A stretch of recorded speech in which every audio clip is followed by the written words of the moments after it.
এখন আপনাদেরকে এমন একটি গল্প শোনাতে যাচ্ছি লিসেনার্স, যে গল্পটি আমি এবং আমার টিম আমরা কালেক্ট করেছিলাম আমরা যখন নোয়াপাড়া টি স্টেটে গিয়েছিলাম হবিগঞ্জ জেলার। এবং আপনারা ইতোমধ্যে একজন ব্যক্তির সাক্ষাৎকার দেখেছেন, তিনি হচ্ছেন আমাদের দুলালদা। উনি একজন চা শ্রমিক, ওনার কাছ থেকেই বেসিক্যালি ঘটনা সংগ্রহ করা। এবং আপনারা ইতোপূর্বে যে ঘটনাটি শুনেছেন একটি সাপের গল্প, এটিও ওনার কাছ থেকেই কালেক্ট করা। এবং এখন যে গল্পটি আমি বলবো এটিও উনি আমাদেরকে বলেছেন। আমাদের সাক্ষাৎকারের একটি পর্যায়ে আপনারা শুনেছিলেন দুলালদা এক ধরনের লতার গল্প করছিলেন, ওনাদের ভাষায় এটাকে ভোলা লতা বলে। তো ওই ভোলা লতা রিলেটেড একটি গল্প উনি পরবর্তীতে আমাদের সাথে শেয়ার করেন, সেই গল্পটি এখন আপনাদেরকে আমি বলতে যাচ্ছি। প্রিয় লিসেনার্স, এই ভোলালতা বিষয়ক কোনো বিষয় আসলে আগে থেকে আমার জানা ছিল না। হবিগঞ্জে নোয়াপাড়া টি স্টেটে গিয়ে দুলালদার সাথে কথোপকথনেই আমরা প্রথমে বিষয়টা জানতে পারি। এবং এই রিলেটেড ঘটনাও এর আগে আমি কখনো আসলে পাইনি, এবারেরটাই প্রথম। তো কথা না বাড়িয়ে আমি সরাসরি ঘটনাতে চলে যাচ্ছি। লিসেনার্স, দুলালদা উনি যেহেতু নোয়াপাড়া টি স্টেটের একজন চা শ্রমিক, তো উনি যে ঘটনাটি আমাদের সাথে শেয়ার করেছেন এটিও ওই নোয়াপাড়া টি স্টেটের একজন শ্রমিকের গল্প, কিন্তু উনি তার নামটা মনে করতে পারেন নাই, যার কারণে আমাদেরকে ওনার নামটা ঠিক বলতে না পারলেও ঘটনার সময় বা ঘটনার সব ডিটেলস আমাদেরকে বলেছেন। তো ওনারা একটা বিষয় আমাদেরকে বলেন, সেটা হচ্ছে যে চা শ্রমিকরা মাঝে মাঝে বাৎসরিক শিকার উৎসব করে। এটা বহু প্রাচীন তাদের একটা প্রথা। বছরের একটি নির্দিষ্ট সময়ে তারা দল বেঁধে শিকার করেন এবং সেই শিকারের পদ্ধতিটা এখনও তারা উৎসবের মতো করে চালু রেখেছেন। বিশেষ করে তীর ধনুক নিয়ে তারা শিকারে নামেন। পাহাড় থেকে নেমে আসা বা পাহাড়ি টিলার এদিকে আশেপাশে বেসিক্যালি তারা খরগোশ, বন্য শূকর, এই জিনিসগুলো তারা শিকার করে থাকেন। তো ওখানে থাকা যে সমস্ত নৃতাত্ত্বিক বা ক্ষুদ্র নৃগোষ্ঠী আছেন তাদের খাদ্যাভ্যাসের সাথে আমাদের তো অবশ্যই পার্থক্য রয়েছে।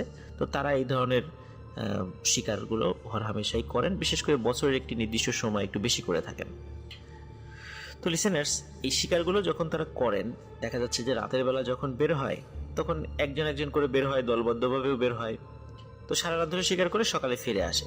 কেউ যদি কোনো কারণে ফিরে আসতে দেরি করে বা সকালে আসতে একটু দেরি করে, কেউ উদ্বিগ্ন হয় না যে হয়তো চলে তো আসবেই।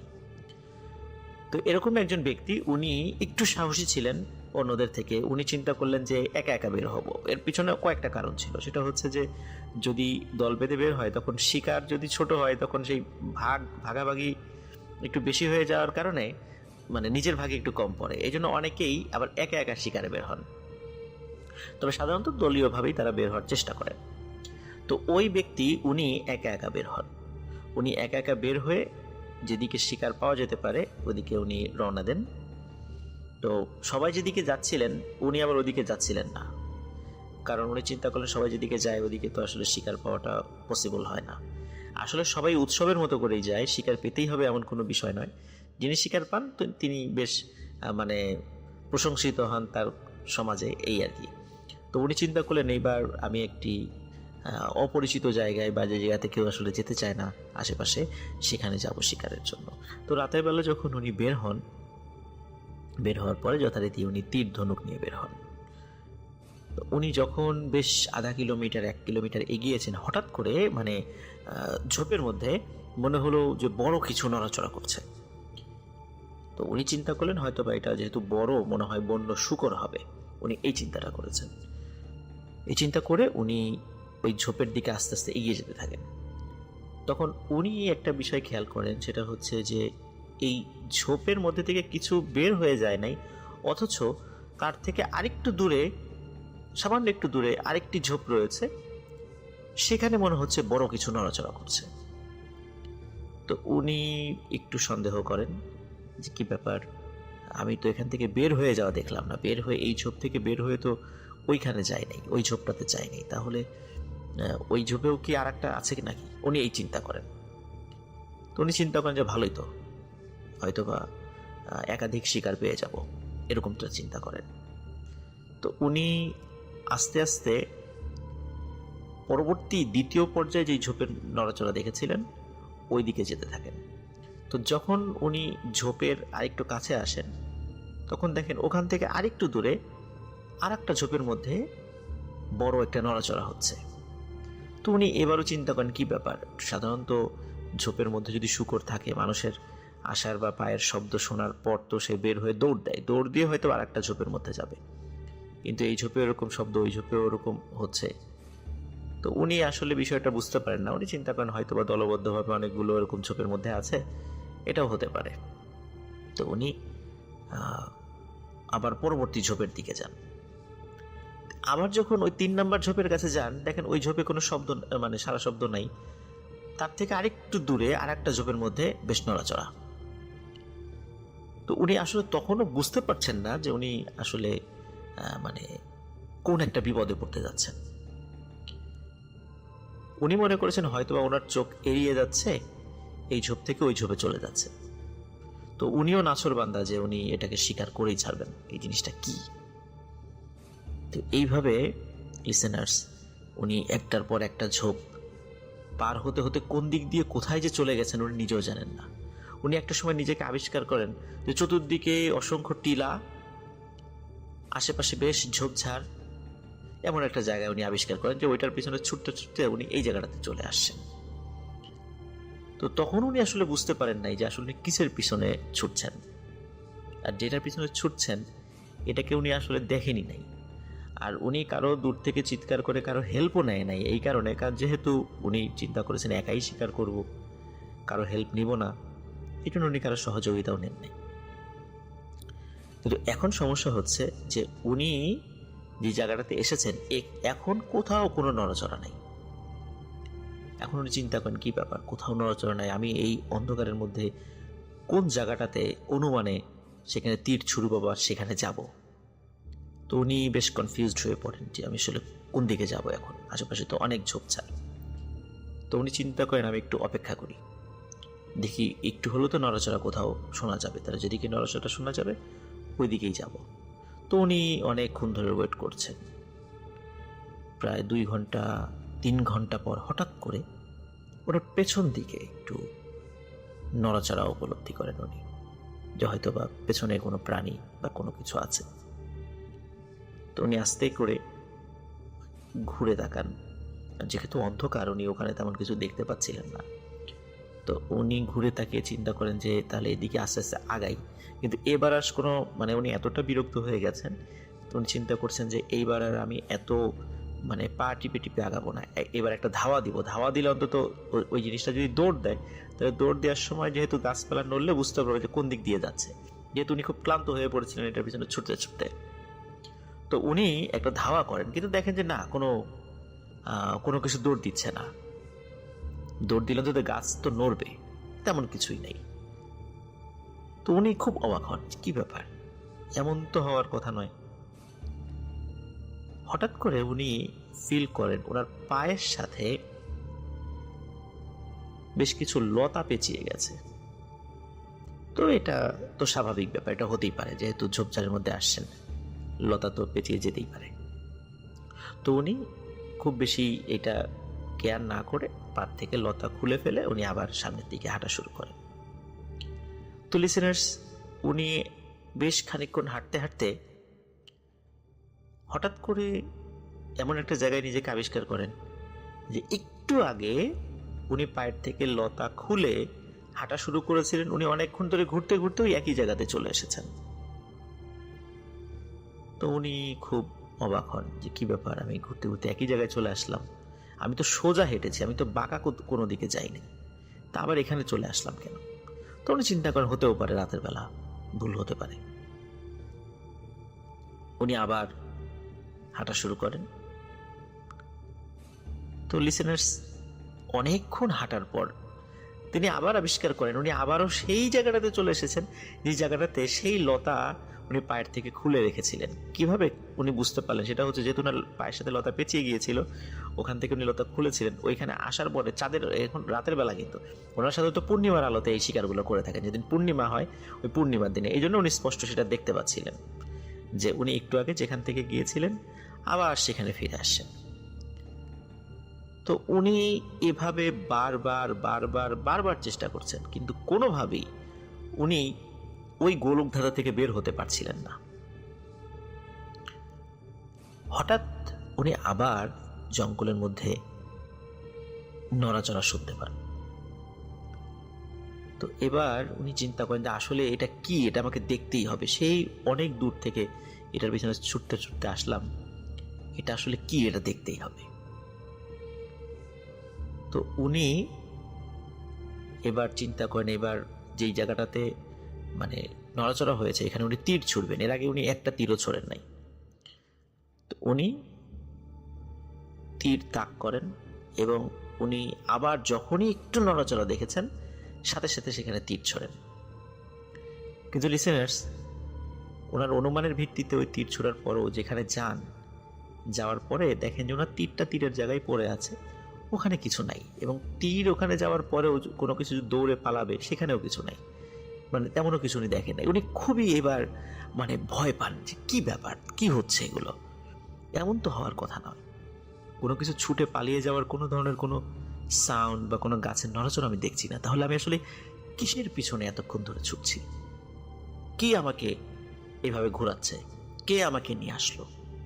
উনি এর কোনো প্রশ্নের উত্তর বা কুল কিনারা খুঁজে পাচ্ছিলেন না। আর এটা উনি খুঁজে পাচ্ছিলেন না যে উনি যে ঘুরতে ঘুরতে বারবার একই জায়গায় চলে আসছেন। তো উনি চিন্তা করলেন যে যেভাবেই হোক এই জায়গা থেকে বের হতে হবে, আর দেরি করা যাবে না।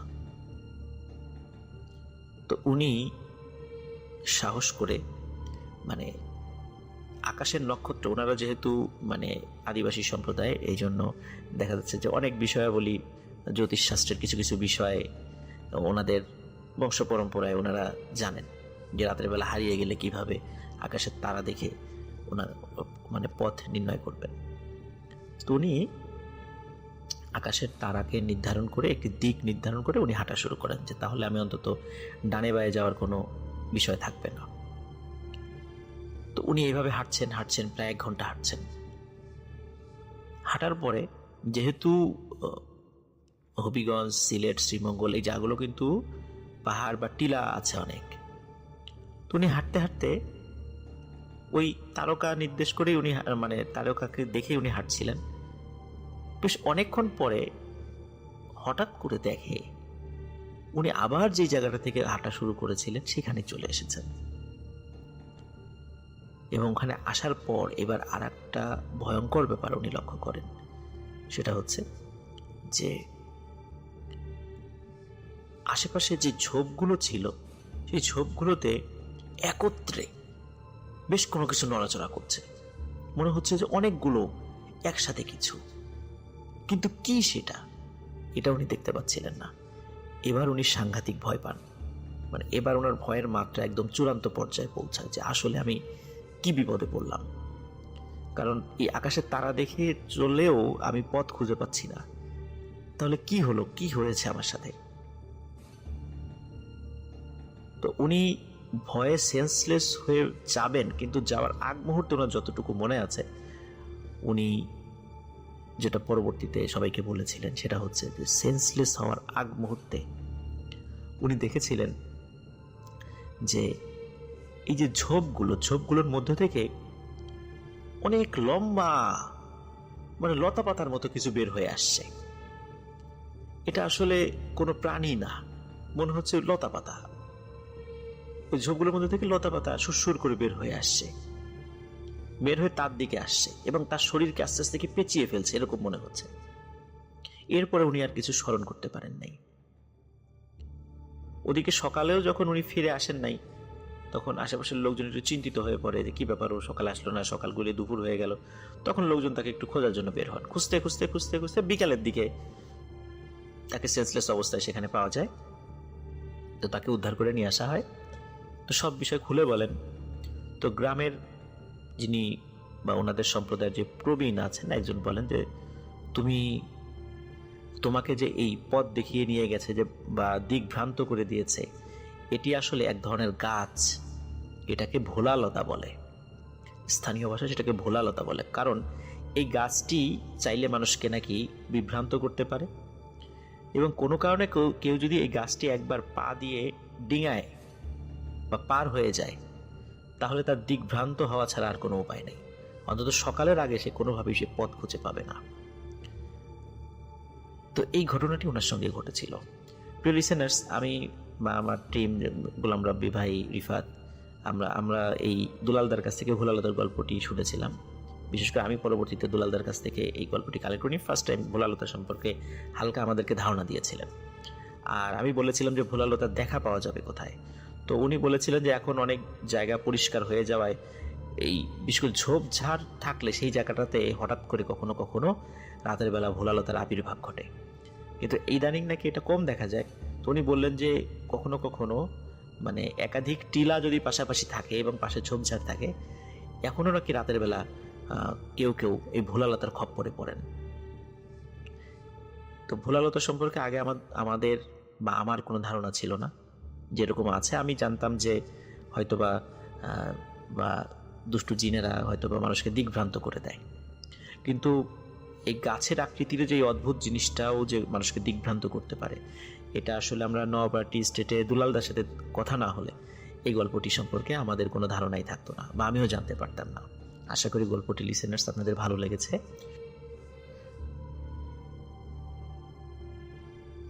ঘটনাটি শুরু 2007 সালে। শেখ জাহিদুল ইসলাম, ওনার বাসা হচ্ছে এই খুলনা শহরের রায়মহল এলাকার দরগা শরীফ নামক স্থানে। এই দরগা শরীফের ঠিক পাশেই ওনার বাসা। 2007 সালে এই বাসায় ওনারা বসবাস করতে শুরু করেন। ওই সময় উনি ছিলেন ইন্টার ফার্স্ট ইয়ারের স্টুডেন্ট। উনি সায়েন্সে পড়তেন। কোনো এক রাতে উনি আইনস্টাইনের থিওরি অফ রিলেটিভিটি পড়ছিলেন, আপেক্ষিক যে তত্ত্ব সেটা পড়ছিলেন। সেটা পড়ার পরে উনি সেটা নিয়ে এতটাই চিন্তামগ্ন হয়েছিলেন, ওনার আশেপাশে এমন কিছু ঘটনা ঘটে যায় উনি সেটা প্রথমে বুঝতে পারেননি। হয়তো উনি যদি সেই বিষয়গুলো প্রথম দিকেই ধরতে পারতেন তাহলে খুব বেশি সমস্যা হয়তো বা হতো না পরবর্তীতে। আসুন সেই ঘটনাগুলোর দিকে আমরা চলে যাই। ওনার ওই সময়টাতে যখন উনি খুব চিন্তামগ্ন ছিলেন রাতের বেলা, তখন রাত বাজে প্রায় 12:30। উনি হঠাৎ শুনেছিলেন কিন্তু বিষয়টাকে গুরুত্ব দেননি, কারণ উনি একটা বিষয় নিয়ে খুব চিন্তিত ছিলেন বা ধ্যানমগ্ন বলতে পারেন। উনি শুনেছিলেন হঠাৎ করে বারান্দায় কিছু একটা হাঁটাহাঁটি করছে, এবং কিছুক্ষণ হাঁটাহাঁটি করার পর ঘরের মধ্যে কিছু একটা কালো ছায়ার মতো কিছু একটা ওনার ঘরে ঢুকলো, ওনার রুমে। উনি আসলে এতটা ভাবনার জগতে ছিলেন, কিছুই উনি বুঝতে পারেননি। হঠাৎ উনি ফিল করলেন কে যেন তার কানের মধ্যে ফু দিচ্ছে, দীর্ঘ সময় ধরে ফু দিচ্ছে। ফার্স্টের দিকে উনি ভেবেছিলেন হয়তো জানালার সাইড থেকে বাতাস আসছে, কিন্তু উনি খেয়াল করলেন ওনার যেই কানটাতে বাতাসটা লাগছে এবং কানের ভিতরে বাতাস পৌঁছে যাচ্ছে, সে কানটা অন্য পাশে, জানালার পাশে না, অন্য দিকে। তাহলে এই বাতাসটা বা ফুটা কোথা থেকে আসছে? এবং একদম কানের ভেতরে আমরা যদি কাউকে ফু দিই, ঠিক যেরকম শ শ শব্দ অনুভূত হয় কানের ভেতরে, একদম পর্দায় গিয়ে যেটা আঘাত লাগে, ঠিক সেমন মনে হচ্ছিল। উনি তখন চিন্তা করেন হয়তোবা একটা বিষয় নিয়ে দীর্ঘক্ষণ ধরে ভাবছেন, এই কারণে কোনো কারণে ওনার হয়তো বা হ্যালুসিনেশন বা এই টাইপের কোনো একটা ফিলিংস তার মনে হয়েছে। এটা আসলে কিছু না, জাস্ট এতটুকু উনি মনে করেছেন। এই দিনের মতো ঘটনা এখানেই শেষ। এই ঘটনা 2 দিন পরে ছিল শবে বরাত, আর শবে বরাতের 2 দিন পরে ঘটে যায় আর একটি ভয়ঙ্কর ঘটনা। শবে বরাতের ঠিক 2 দিন পরে উনি রাতের বেলা খাওয়া দাওয়া করে আর একটু স্টাডি করে 12:30টার দিকে শুয়ে পড়েছেন। উনি সকালে উঠে ফজরের নামাজ পড়তেন, যেন খুব বেশি রাতে উনি ঘুমাতেন না। উনি যখন 12:30টার দিকে শুয়ে পড়েছেন, মাত্র লাইট বন্ধ করে ডিম লাইটটা অন করে জাস্ট কেবল শুয়েছেন আর কি, শোবার সাথে সাথে হঠাৎ করে ওনার মনে হলো যে জানালা দিয়ে একটা বাতাস ঢুকলো।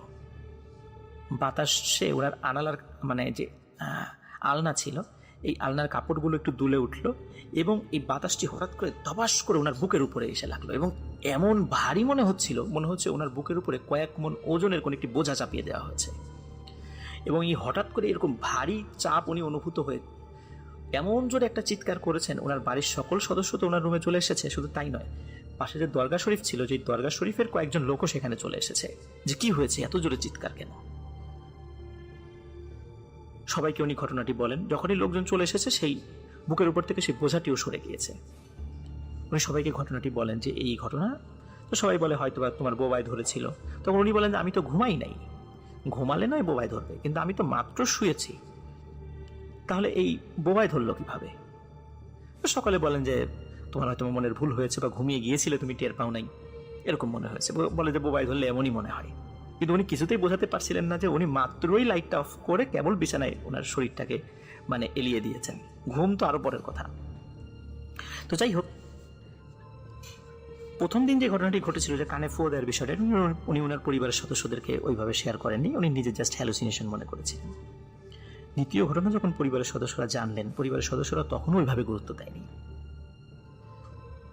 এরপর থেকে প্রতিদিন এক ধরনের একটি সমস্যা উনি ফিল করেন। সেটা হচ্ছে, উনি যখন রাত্রে ঘুমিয়ে থাকেন, ঘুমানোর পরে গভীর রাত্রে উনি ফিল করেন যে ওনার ঘুম ভেঙে গেল, এবং ঘুম ভাঙার পরে ওনার মনে হয় যে কোনো একজন মানুষ ওনার দুই পায়ের বৃদ্ধাঙ্গুলি ধরে টানা হেঁচড়া করছে, এবং ওনাকে আস্তে আস্তে বিছানা থেকে মানে নিচে ফেলে দিচ্ছে, বা টেনে বিছানা থেকে সরিয়ে ফেলছে, এমন মনে হয়।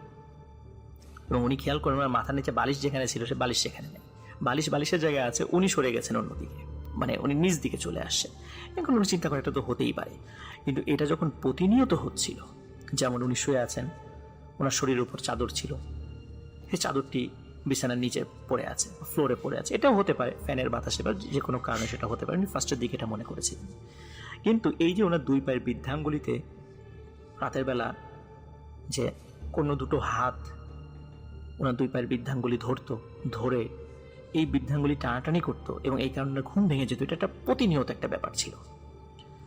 এবং উনি যতক্ষণ রুমের লাইট জ্বালানো থাকতো, ততক্ষণ পর্যন্ত উনি কিছুই দেখতেন না। তো একদিন বিরক্ত হয়ে উনি লাইটটা জ্বালানোর পরে আশেপাশে মানে খোঁজার চেষ্টা করেন, কি ব্যাপার, কি বিছানার নিচে খোঁজার চেষ্টা করেন, কাউকে দেখেন না। পরে আবার লাইটটা বন্ধ করে দেন। লাইটটা বন্ধ করার পর উনি আবারও ফিল করেন হঠাৎ করে ওনার বুকের উপরে ধপাস করে কিছু একটা বসে পড়েছে।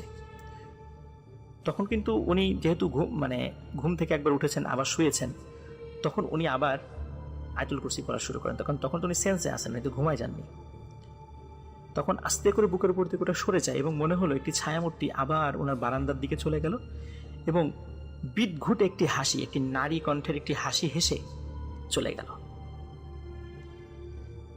এই ঘটনার সাথে সাথে আরেকটি ঘটনা ওনার বাসায় ঘটতে থাকে। সেটা হচ্ছে ঠিক রাত 12টার পরে, মানে মিড নাইটের পরে, ওনার বাসার চালের উপরে হঠাৎ করে ধপাস করে একটা শব্দ হয়, এবং চালের উপর দিয়ে কিছু হাঁটাহাঁটি করে। ওনারা শুরুর দিকে মনে করেছেন বিড়াল বা অন্য কিছু হতে পারে, কিন্তু এই জাহিদুল ইসলাম ভাই উনি স্পষ্টভাবে বুঝতে পারতেন এই কিছুক্ষণ হাঁটাহাঁটি করার পরে ওনার যে বারান্দা, এই বারান্দার কাছে এসে কিছু একটা জিনিস ধাপ করে নিচে নামতো।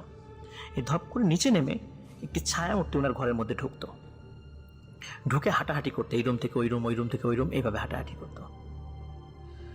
এই ঘটনাটি শুধু উনিই দেখতেন, ওনার পরিবারের অন্য কোনো সদস্যরা দেখতো না, যার কারণে পরিবারের সদস্যরা ওনাকে দীর্ঘদিন ধরে ওনাকে বলেছিলেন এটা ওনার মনের ভুল। কিন্তু উনি কিছুতেই অন্য সদস্যদেরকে বোঝাতে পারতেন না যে এটা আসলে উনি সেটা দেখছেন। ওনাকে ডাক্তারের কাছে নিয়ে যাওয়া হয়, উনি ট্রিটমেন্ট করেন, কিন্তু তাতেই অবস্থার কোনো উন্নয়ন হয় না। এখন ওনার বাবা ডিসিশন নেন যে এই টিনের চালের এই বিষয়, এই আদার্স এই বিষয়, তাহলে একটা কাজ করি, বাসার কিছু কাজ তো অসমাপ্ত আছে, উপরে তো ছাদ দেই নাই, টিন শেড করে রেখেছি, তাহলে ছাদ দিয়ে দোতলাটা কমপ্লিট করে ফেলি। তো যার কারণে ওনারা কী করেছেন, ওই বাসাটা 6 মাসের জন্য ছেড়ে দিয়ে পাশে একটি বাসায় ভাড়া নিয়ে ওঠেন, এবং বাড়ির কাজ সম্পন্ন করে 6 মাস পরে আবার এই বাসায় চলে আসার পরে অদ্ভুত একটি ব্যাপার ওনারা লক্ষ্য করতে থাকেন। সেটা হচ্ছে ওনাদের বিভিন্ন ঘরে যেই কাঁটাওয়ালা যে ঘড়িগুলো আমরা যেগুলো ব্যবহার করি, এই বিভিন্ন রুমে ঘড়ি ওনারা টানিয়ে রাখেন, কিন্তু এই ঘড়িগুলো অদ্ভুত সময় বন্ধ হয়ে যেত, এবং এই ঘড়িগুলো কোনোটাই চলতো না। অদ্ভুত সময় বলতে পারেন যে মনে করুন রাত 12:30, 1:30, 2:30, 3টা, 3:30 এমন, এই সময় ঘড়ি বন্ধ হয়ে যেত। এবং এই ঘড়িগুলো, কাঁটাওয়ালা ঘড়িগুলো ওনাদের বাসায় স্টিল নাও আজ পর্যন্ত কোনো কাঁটাওয়ালা ঘড়ি সেটা টেকে না, নষ্ট হয়ে যায়। তো কাঁটাওয়ালা ঘড়ি যখন টিকছিল না, তখন ওনারা ডিজিটাল ঘড়ি ব্যবহার করা শুরু করেন। এবং ডিজিটাল ঘড়িতেও যে সমস্যা দেখা দেয় সেটা হচ্ছে সেখানে সময় উল্টাপাল্টা না দেখালেও ব্যাটারিটা ডাউন হয়ে যায়, ব্যাটারিটাও সেখানে বেশি দিন টেকে না, কয়েকদিনের মধ্যে সেটা নষ্ট হয়ে যায়। এবং লিসেনার্স, আপনারা আর একটা জিনিস শুনলে অবাক হবেন, ওনার যে ডেস্কটপ রয়েছে বা কম্পিউটার, এই কম্পিউটারের ভেতরেও কিন্তু ঘড়ির এক ধরনের একটা ব্যাটারি থাকে। ওনার সেই ঘড়ির ব্যাটারি পর্যন্ত নষ্ট হয়ে যায়। আজ পর্যন্ত ওনার বাসায় কাঁটাওয়ালা ঘড়ি তো টেকে তো নাই, ডিজিটাল ঘড়ির ব্যাটারিগুলোও নষ্ট হয়ে যায়। এবং ওনার বাড়ির সবাই দুরারোগ্য ব্যাধিতে আক্রান্ত। কয়েক বছর আগে ওনার বাবা খুব একটা দুরারোগ্য ব্যাধিতে ভুগে ইন্তেকাল করেছেন। এবং ওনার পরিবারের প্রায় প্রত্যেকটা সদস্য বিভিন্ন দুরারোগ্য ব্যাধিতে আক্রান্ত। ওনারা চেষ্টা করেছিলেন অন্য জায়গায় শিফট করার জন্য, কিন্তু সেটাও পারেননি। বিভিন্ন হুজুরদেরকে ডেকে নিয়ে আসা হয়েছিল যে আসলে এখানে সমস্যাটা কি, কেউ এই সমস্যাটা সলভ করতে পারেননি। এখন তাহলে এখানে কেন এমনটা হচ্ছে, এই বাসায় কেন এই সমস্যা?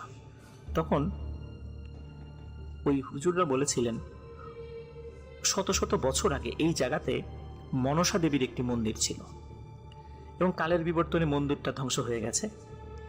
কিন্তু এইখানে যদি কোনো স্থাপনা তৈরি করা হয় তাহলে ওই মন্দিরে যে সমস্ত জিনেরা ছিল ওরা তো এখনো জীবিত আছে, ওরা এরকম ডিস্টার্ব করে এবং এরা এতটা শক্তিশালী যে এদেরকে আসলে এখান থেকে হটিয়ে দেওয়ার কোনো উপায় নেই, এরা এখানে থাকবেই।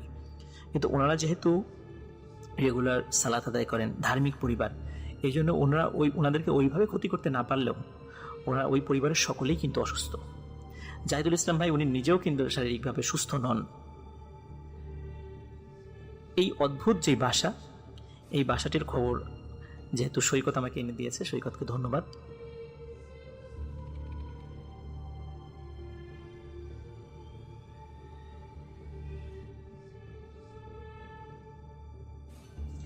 খুলনা শহরের রায়মহল এলাকার দরগা শরীফ নামক যে জায়গাটি আছে, সেই দরগা শরীফের পাশে একটি বাসা আছে। শেখ জাহিদুল ইসলাম নামক একজন ব্যক্তি, উনি ওনার সঙ্গে ঘটে যাওয়া কিছু এক্সপেরিয়েন্স শেয়ার করেছিলেন এবং আমাদের খুলনা জেলার ভৌতিক টিমের সদস্য সৈকত এই স্টোরিটি কালেক্ট করে দিয়েছিলেন। আমি এর আগের স্টোরিতে আপনাদেরকে বলেছিলাম ওই বাসাটি এমন ব্যতিক্রমী একটি বাসা, যেই বাসায় কোনো ঘড়ি চলে না, কাঁটাওয়ালা ঘড়ি তো একদমই না, এবং ডিজিটাল ঘড়িও কিছুদিন পরে নষ্ট হয়ে যায়। এই বাসারই আরও কিছু ঘটনা এখন আমি আপনাদের সঙ্গে শেয়ার করব। রিসেন্টলি সৈকত শেখ জাহিদুল ইসলামের কাছ থেকে এই ঘটনাগুলো কালেক্ট করে আমাকে পাঠিয়েছেন। এখন আমরা শুরু করছি সেই ঘটনাটি। ওই বাসায় অনেক ঘটনা রয়েছে, তবে 2018 সালে একদম রিসেন্টলি ঘটে যাওয়া কিছু ঘটনা আমি আপনাদের সঙ্গে শেয়ার করব। শেখ জাহিদুল ইসলাম উনি বিবাহিত। উনি যথারীতি প্রতিদিনের মতো রাত্রেবেলা খাওয়া দাওয়া করে রাত প্রায় 11:30টার দিকে উনি এবং ওনার স্ত্রী শুয়ে পড়েন। ওনার ঘরের ডিম লাইটটা জ্বালানো থাকতো এবং ওনার ঘরের পাশে একটি বারান্দা রয়েছে। ওনারা যখনই লাইটটা অফ করে শুয়েছেন, শোয়ার পরপরই যখনই হাজব্যান্ড ওয়াইফ দুইজনই যখন চোখ বন্ধ করেছেন, তখন শেখ জাহিদুল ইসলাম উনি দেখছেন চোখ বন্ধ করা অবস্থায় যে কালো রঙের প্রকাণ্ড একটি সাপ, এই সাপটি উনার দিকে আসছে এবং অবস্থাটা এমন যে উনি যেহেতু বিছানায় শুয়ে আছেন, উনি চোখ বন্ধ করেই মনে হচ্ছে যে উনি ঘরের সব কিছু দেখতে পাচ্ছেন।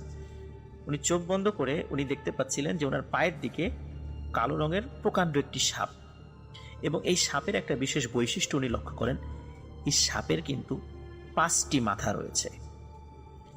5 মাথাওয়ালা একটি সাপ ওনার দিকে আস্তে আস্তে এগিয়ে আসছে। উনি এই দৃশ্য দেখার পরপরই ভয়ে ওনার স্ত্রীর হাত চেপে ধরেন। চেপে ধরে উনি চিৎকার করে ওঠেন। ওদিকে ওনার পাশে শুয়ে থাকা স্ত্রী উনিও এই শেখ জাহিদুল ইসলামের হাত চেপে ধরে চিৎকার করে ওঠেন। তখন শেখ জাহিদুল ইসলাম ওনার স্ত্রীকে বলেন যে আমি এরকম এরকম দেখেছি। ওনার স্ত্রী বলে যে আমিও তো একই জিনিস দেখেছি। তখন ওনারা কথা বলতে বলতে ডিম লাইটের আলোতে সামনের দিকে তাকিয়ে দেখেন ওনারা একটু আগে চোখ বন্ধ করে যেটা দেখছিলেন সেই জিনিসটাই ওনাদের সামনে। প্রকাণ্ড একটি সাপ, কালো রঙের। এই কারণে বলছিলাম ওনারা যখন চোখ বন্ধ করেছিলেন তখন রুমটা আলোকিত দেখছিলেন, কিন্তু আসলে তো রুমটা আলোকিত ছিল না, রুমটা ছিল ডিম লাইটের আবসা আলো ছিল রুমে। যখন ওনারা দুজনই চোখ খুলে সামনের দিকে তাকান, দুজন একত্রে দেখেন যে একটু আগে চোখ বন্ধ করে কালো রঙের যে সাপটি দেখেছেন ঠিক ওই আবছা আলোয় স্পষ্ট দেখা যাচ্ছে সেই সাপটি 5 মাথাওয়ালা এবং সেটি তাদের দিকে তাকিয়ে আছে। এবং সাপটি কিন্তু অনেক বড়, ঠিক যেমন ফনা ধরে। আপনারা অনেক সময় এই ধরনের বহু মাথাওয়ালা সাপ দেখেছেন, অনেক সময় ছবিতে দেখেছেন। এটি কিন্তু বাস্তবে ওনাদের রুমের মধ্যে ওনারা দেখতে পান। যখন দুজনই চিৎকার চেঁচামেচি শুরু করেন তখনই ওনাদের সামনেই এই সাপটি ওনাদের বারান্দার দরজা দিয়ে বের হয়ে চলে যায়। এটি ছিল প্রথম দিনের ঘটনা। এরপরে আসি তার পরের দিন কি হলো। শেখ জাহিদুল ইসলাম উনি ওনার বাসায় ছোট্ট একটা কোচিং সেন্টার চালান, বিভিন্ন ব্যাচ ওনার রয়েছে। তো একদিন মানে এই ঘটনা ঠিক পরের দিন ওনার একটা ব্যাচের পড়া ছিল, কিন্তু ওই দিন বৃষ্টি হওয়ার কারণে স্টুডেন্ট কম এসেছিল, মাত্র 2 জন স্টুডেন্ট এসেছিল এবং তারা ছিল মেয়ে স্টুডেন্ট। ওখানে ওরা যেখানে বসে পড়তো সেখানে তারা ঢোকার পরেই তারা চিৎকার করে সেন্সলেস হয়ে যায় দুজনই। পরে বাসার অন্য সদস্যরা আসে, তাদেরকে একটু সেন্স ফেরানো হয়, জিজ্ঞেস করে কি হয়েছে। ওরা বলে যে তারা যখনই ওই রুমে এসে বসেছে, বসার পর হঠাৎ করে তারা দেখতে পায় দরজা দিয়ে জানালা দিয়ে বিভিন্ন জায়গা থেকে কিলবিল করে অসংখ্য সাপ রুমের মধ্যে ঢুকে পড়ছে এবং তাদেরকে আক্রমণ করার জন্য উদ্যত হচ্ছে। তখনই তারা নিশ্চিত মৃত্যু ভেবে চিৎকার দেয় এবং তারপরে তাদের কিছু আর মনে নেই। তো এই সাপের এই উপদ্রব, এই কাল্পনিক সাপের উপদ্রব যখন শুরু হয় তখন শেখ জাহিদুল ইসলাম ভাইয়ের আম্মা উনি ওনাদের গ্রামের বাড়ি থেকে একজন প্রবীণ বৃদ্ধা মহিলাকে নিয়ে আসেন। তিনি তান্ত্রিক গোছের একজন মহিলা। উনি ওনার বাসায় আসার সাথে সাথে উনি বলেন যে এই বাসায় কোনো সমস্যা রয়েছে। তখন উনি বলেন যে আমি দেখি সমস্যা সলভ করতে পারি কিনা। উনি ওনার একটা রিচুয়ালের মাধ্যমে উনি সেই কাজটা শুরু করেন। চতুর্দিকে কিছু একটা গোলাকার বৃত্ত এঁকে তার মধ্যে বসেন, অ্যাজ ইউজুয়াল আমরা সাধারণত যেগুলো দেখি আর কি। উনি যখন ওনার রিচুয়ালটা শুরু করেন হঠাৎ করে উনি মাটিতে শুয়ে ছটফট করতে থাকেন, বাবারে মরে গেলাম বাঁচাও, এরকম বলে ছটফট করতে থাকেন। কিছুক্ষণ পর উনি বলেন যে আমি আর এক সেকেন্ড এই বাসায় থাকবো না, এক্ষুনি বের হয়ে যাব। তাই বলে উনি কোনো মতে উঠে ওনার প্রয়োজনীয় জিনিস যেগুলো নিয়ে এসেছেন সেগুলো নিয়ে দৌড় দিয়ে উনি বাসার বাইরে চলে যান। তখন উনি স্বাভাবিক হন। তখন ওনাকে জিজ্ঞেস করে কি হয়েছে, বলে যখনই আমি রিচুয়াল করতে শুরু করেছি তখন আমি দেখি ভয়ঙ্কর আকৃতির কালো রঙের একটি সাপ যার অনেকগুলো মাথা আছে সরাসরি এসে আমার পায়ে কামড় দিয়েছে এবং আমি ছটফট করছিলাম এবং তখন ওই সাপটি বলছিল যে আর কখনো এখানে আসবি না। তখন আমি কোনো মতে পরিমরি করে যে বাইরে চলে এসেছি, সুতরাং এইখানে আমি আর কখনো আসবো না, তোমরাও যত দ্রুত পারো বাসাটি ছেড়ে দাও। এই ঘটনাটি এখানেই শেষ নয়। শেখ জাহিদুল ইসলামের ভাইয়ের বাসায় যদি কোনো আত্মীয় স্বজন আসতে যায়, বিশেষ করে রাতের বেলা, তখন ঘটে আর এক ধরনের ঘটনা। এমন একটি ঘটনা আমি বলছি। শেখ জাহিদুল ইসলামের মামা উনি একদিন আসছিলেন, কারণ যেহেতু ওই বাসাটা খুব বেশি আগের করা না, 2007 সাল থেকে ওনারা থাকা শুরু করেছেন এবং তখন থেকেই সমস্যাগুলো সৃষ্টি হচ্ছে এবং টুকিটাকি সমস্যা সবসময় লেগেই থাকে। তো তো ওনার মামা একদিন আসছিলেন, ওনার বাসায় আসার আগে বাসার কাছে একটা কবরস্থান রয়েছে, সেই কবরস্থানের পাশ দিয়ে আসতে গেলে ছোট্ট একটা কালভার্টের মতো রয়েছে, এই কালভার্টটা পার হয়ে আসতে হয়। ওনার মামা আসছিলেন, আসার পথে দেখেন যে ছোট্ট একটা বাচ্চা এই কালভার্টের পাশে দাঁড়িয়ে আছে এবং সে বাচ্চারা যেভাবে কাঁদে সেভাবে কাঁদছে। তার মামা জিজ্ঞেস করেন, খোকা তোমার কি হয়েছে, কোথায় বাসা তোমার? তখন তার মামা খেয়াল করেন সে কোনো কথা বলে না। কয়েকবার জিজ্ঞেস করার পরও সে যখন কোনো উত্তর দেয় না, তখন উনি লক্ষ্য করেন যে ওই বাচ্চা ছেলেটি তার দিকে তাকালো এবং তার চোখ স্বাভাবিক মানুষ থেকে কিন্তু অনেক বড়। যখন তার দিকে তাকানোর পর তার মামার বুঝতে আর বাকি রইল না যে উনি একটা বড় ধরনের বিপদে পড়েছেন।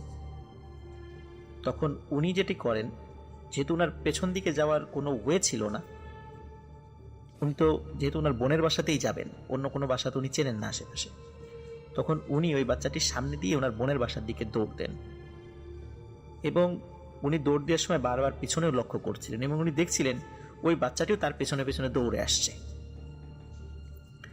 দৌড়ে আসতে আসতে যখন উনি ওনার বোনের বাসার কাছে চলে এসেছেন, যখন দরবার শরীফের ঠিক একদম ওখানে চলে এসেছেন, তখন উনি লক্ষ্য করেন ওই বাচ্চাটি আর নেই।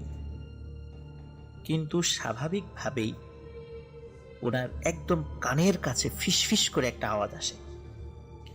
ফিসফিস করে আওয়াজটা এমন ছিল, আর কখনো এদিকে আসবি না। কিন্তু এর পরেও উনি এসেছেন একাধিকবার, কিন্তু দিনের বেলা এসেছেন। রাতের বেলা ওই বাসায় যদি কোনো গেস্ট আসে, তারা কিন্তু কোনো না কোনো সমস্যায় পড়বেন, এমনই একটি বিষয় ওখানে হয়ে দাঁড়িয়েছে এবং ওনারা অত্যন্ত কষ্টের মধ্যে ওই বাসায় জীবনযাপন করছেন। অনেক তান্ত্রিক কবিরাজ যারাই এসেছেন তারা সবাই একই কথা বলেছেন যে ওনার বাসাটি যেখানে অবস্থিত, শত শত বছর আগে ওখানে একটি মনসা দেবীর মন্দির ছিল এবং আমরা জানি মনসা কিন্তু সাপের দেবী, এবং ওই মন্দিরটা কালের বিবর্তনে হারিয়ে গেলে ওই জায়গার উপরই ওনাদের বাসা, এবং এই কারণে ওনাদের বাসায় এই ধরনের সমস্যা চলছে তো চলছে এবং এখনো চলছে। এটি ছিল ঘটনা।